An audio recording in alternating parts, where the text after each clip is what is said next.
Ya, alhamdulillah kita kembali lagi Dewasa Ramadan. Ya, buat Anda yang baru bergabung, kita bicara mengenai masalah anak ya, pendidikan spiritual kepada anak. Sebagian besar orang tua memberikan beban tanggung jawab pendidikan masalah agama itu kepada anak-anak ya, itu di sekolahan, kepada guru dibebankan. Kadang kalau ditanya, oh anak bisa menutup mata kita bahwa sekarang walaupun anak-anak yang pintar di dalam pendidikan sekolahnya, khususnya pelajaran agama, tidak menjamin mereka memiliki akhlak yang baik.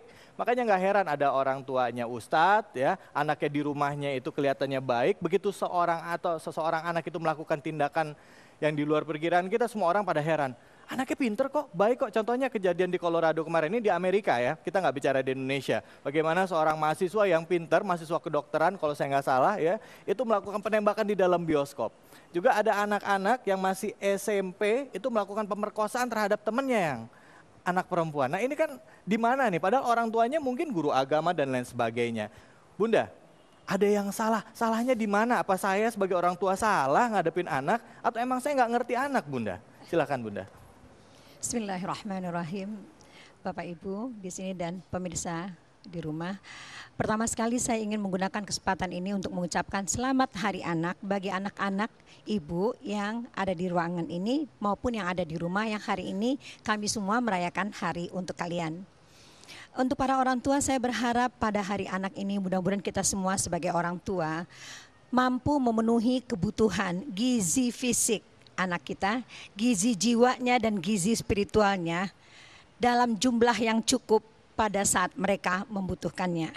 Mengapa saya sampaikan hal ini? Karena banyak sekali seperti yang tadi udah diuraikan panjang lebar oleh Ustadz Abu Sangkan dan Ananda David Khalik, bahwa fenomena-fenomena yang mencengangkan yang sekarang terjadi di seputar kita yang tidak usah saya ulang kembali.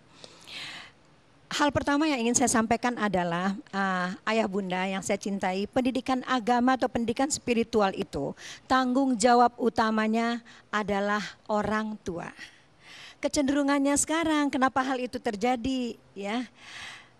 Riset kami menunjukkan bahwa orang tua itu terutama pasangan muda generasi Y akhir lahir 70-an 80-an itu tidak merumuskan tujuan pengasuhan, mau punya anaknya itu tujuannya jadi apa.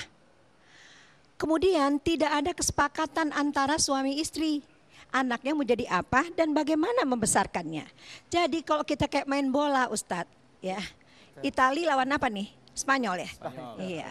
Kan udah jelas ya ada golnya kan ya? Iya. Saya kiper di belakang nih. Iya. Ananda Khalid Spanyol ya. Kan saya nendang ke back belakang dulu ya enggak, terus ke penyerang tengah, striker, baru gol kan. Itu udah jelas ada golnya, suka-suka nggak masuk kan ya. Iya. Jadi anak ini bisa hilang dari peredaran karena kita tidak menentukan gol tujuan pengasuhan kita apa. Jadi gitu, seperti yang udah disampaikan Ustadz Abu Sangkan, tujuan pertama kita semua kalau ditanya kepada Bapak Ibu adalah ingin anak yang gimana? Pasti anak soleh solehah. Terus mana mungkin anak soleh-soleha kalau orang tuanya tidak menunjukkan atau tidak menjadi tauladan soleh dan soleha. Itu dulu gitu. Dan soleh-soleha itu mencakup semuanya, nggak mungkin punya anak soleh-soleha seperti yang disampaikan oleh Ustadz tadi kalau sumber rezeki tidak halal dan thayyib. Ya. Jadi waktu kita lahir Bapak Ibu yang saya hormati ya, dan pemirsa di rumah, Allah memberikan kita ratusan miliar sel otak yang belum bersambungan satu dengan lainnya. Jadi rangsangan yang kita berikan ya, tadi itu nuansa keruhanian yang disebutkan Ustadz itu yang mesti harus dibangun terlebih dulu pada anak. Mengapa? Karena otak kita ini terbagi pada 3 bahagian ya. Satu batang otak letaknya di sini, kalau ibu-ibu di sini mau coba, 3 jari di bawah lekuk pertama kepala sampai 3 jari di atasnya. Kemudian di dekat tempatnya konde itu pusat perasaan. Ibu mau nggak begini? Ya, tempatnya nih, konde, tempat konde, itu pusat perasaan di dalamnya ya. Boleh nggak ibu begini? Anak-anak semua atau bapak? Nah ini korteks nih, topi berpikir. Waktu anak-anak masih kecil, 0 sampai 7 tahun, yang mateng pertama, yang siap lebih dulu disiapkan Allah bukan oleh Eli Risman, adalah pusat perasaan. Jadi gitu, sangat benar tadi disampaikan oleh Ustadz, yang kita sentuh masalah keberagaman anak kita adalah rasa lebih dulu. Ya, jadi paradigmanya itu harus kita ubah bahwa pendidikan spiritual, pendidikan apa saja, itu harus dimulai dengan A, B, C. A untuk afeksi, B untuk behavior perilakunya. Pengertiannya belakangan. Nanti kalau di atas 7 tahun. Jadi anak 0 sampai 7 tahun yang otaknya belum sempurna bersambungan, nggak bisa dibentak-bentak dan dimarah-marahin. Udah berapa kali ngebentak anaknya? Waduh. Pak, sebelum 7 tahun? Langsung pada nunduk semuanya. Ya, biasanya di tempat lain Bapak Ibu, pemirsa di rumah yang ketawa berasa. Berasa salah ya. Nah, jadi gitu. Oleh sebab itulah pendidikan spiritual harus suka dulu baru bisa. Ya, suka dia membaca Quran, suka dia sholat, ngikutin ayahnya. Kalau ayah mau ke masjid, dia bilang ikut ya, anak laki-laki ke masjid. Kita pakein gamis, kita pakein baju koko, anak laki-laki ke masjid. Ayo cepet-cepet, rasanya dulu. Rasanya ya. Nah, tapi sampai di masjid Bu Eli, dibentak lagi sama yang menjaga masjid lagi. Ya, jadi orang masjidnya juga mesti di-training. Di-training juga. Ya, bahwa anak-anak perlu masuk masjid. Dia perlu suka, kalau perlu masjid seperti Sunda Kelapa dan seluruh masjid di Indonesia punya lantai bawah. Khusus untuk anak-anak. Karena kita tidak membiasakan, itulah mengapa sangat menyedihkan di mana saja. Ya, mudah-mudahan ini dengar oleh Pak Kala dan teman-teman yang menjadi pimpinan Dewan Masjid. Masjid kita diisi oleh orang tua-tua, setuju Pak? Iya, kemana anak-anak kita? Karena kita bentak dia, gitu. Kita nggak suka, itu tadi ya. Jadi suka bukan bisa. Jadi anak itu akan, gitu loh, sholat ada atau nggak ada kita karena dia suka. Dia akan ngaji ada atau nggak ada kita karena dia suka, ya.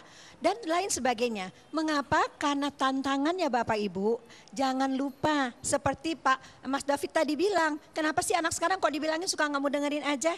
Lupa, anak sekarang beda dengan kita Bapak Ibu. Anak sekarang disebut generasi Z. Ya, Bapak Ibu menyediakan semua peralatan teknologi di telapak tangannya. Satu buku jarinya dia berselancar di dunia maya tiada bertepi. Ya, 24 jam sehari. Rp1.000 pakai yang ujungnya I. Ya. Nah, jadi sekarang semua iklannya bahkan gratis. Mereka itu semua tantangan yang ada di tangan mereka menyenangkan, menantang, dan sangat cepat. Apakah mungkin kita mengasuh spiritual mereka dengan cara yang digunakan oleh orang tua kita 20 tahun yang lalu? Baik. Enggak kena, Bapak Bunda. Ibu. Nanti kita lanjutkan. Pertanyaannya tadi, apakah mungkin kita mendidik anak kita dengan metode yang digunakan orang tua kita 20 tahun yang lalu?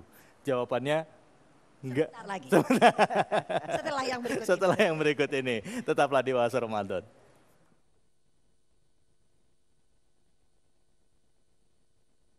Subhanallah, menarik sekali perbincangan kita. Jadi nggak mungkin kita menggunakan metode yang digunakan orang tua kita dulu dalam mendidik kita kepada anak-anak zaman sekarang, Bunda. Gitu ya?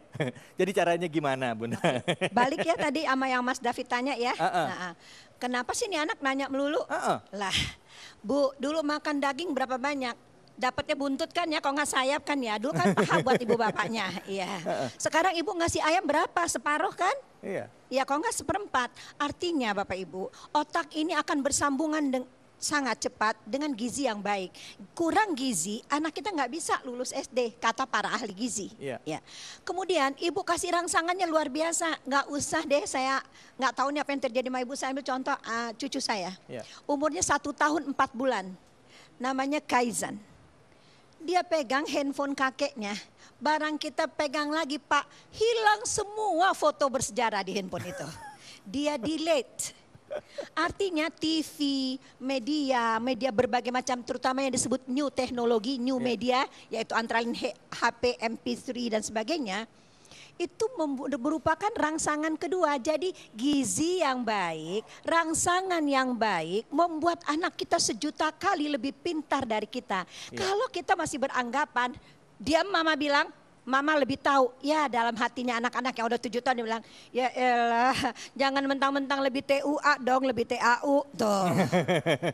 Iya, anak-anak sekarang lebih TAU karena dia apa yang dia nggak mengerti, dia tanya sama Syekh Google-nya, kalau nggak sama Mbah Wiki-nya, hanya dengan satu buku jarinya Iya, gitu. betul. Jadi gitulah, bagaimana caranya kita harus berubah, harus siap, harus paham, harus menerima tantangan bahwa kita membesarkan generasi Z, lahir 1994, makan dengan internet, belajar dengan internet, bikinnya di situ juga, ya, kirim di situ juga, Twitter hidup, Facebook hidup, Yahoo Messenger hidup, Waduh. di sini musik, HP terbuka. HP bunyi, iya.